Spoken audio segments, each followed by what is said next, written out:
BJP. നേതാവ് PC. ജോർജിനെതിരെ കേസെടുത്ത Kasaba police.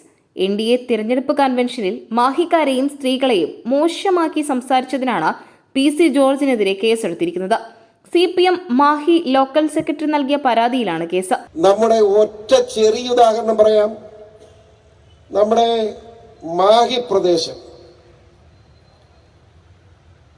അത് നമ്മുടെ പോണ്ടിച്ചേരിയുടെ ഭാഗമാണ്. സംസ്ഥാനം അങ്ങനെ ആക്കിയില്ല. 16 കിലോമീറ്റർ ആക്കി. കോഴിക്കോട് കണ്ണൂർ ദൂരത്തിൽ 16 കിലോമീറ്റർ ആണ്.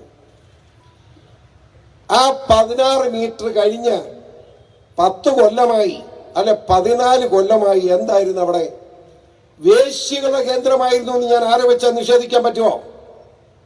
ആ റോഡിലൂടെ പോകാൻ കഴിയുമെന്ന് രാത്രി സമയത്ത് ഗുണ്ടകളും റവടികളും തെമ്മാടികളും കൂത്താടിയിരുന്ന പ്രദേശമല്ലേ അത്?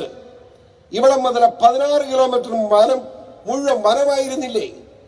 നടക്കാൻ കഴിയാത്ത സാഹചര്യം ഉണ്ടായി. 21-ാം തീയതി വൈകിട്ട് മുതലക്കുളം മൈതാനത്തിൽ നടന്ന കൺവെൻഷനിലാണ് പി.സി. ജോർജ് വിവാദ പരാമർശം നടത്തിയത്. സംഭവത്തിൽ സ്ത്രീകളുടെ നേതൃത്വത്തിൽ ജോർജിനെതിരെ മാഹിയിലും പരിസര പ്രദേശങ്ങളിലും പ്രതിഷേധ പ്രകടനങ്ങൾ നടന്നിരുന്നു. എൻ.ഡി.എ സ്ഥാനാർത്ഥി M.T. രമേശിന്റെ തിരഞ്ഞെടുപ്പ് കൺവെൻഷൻ ഉദ്ഘാടനം ചെയ്തായിരുന്നു വിവാദ പ്രസംഗം നടന്നത്.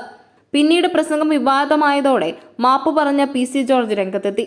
തന്റെ വാക്കുകൾ ആരെങ്കിലും വേദനിപ്പിച്ചെങ്കിൽ മാപ്പ് ചോദിക്കുന്നുവെന്നാണ് പി.സി. ജോർജ് ഫേസ്ബുക്കിൽ കുറിച്ചത്. നേരത്തെ പി.സി. ജോർജിനെതിരെ വനിതാ കമ്മീഷനിലും പരാതി ലഭിച്ചിരുന്നു. MSF സംസ്ഥാന സെക്രട്ടറി റുമൈസ റഫീഖാണ് പരാതി നൽകിയത്.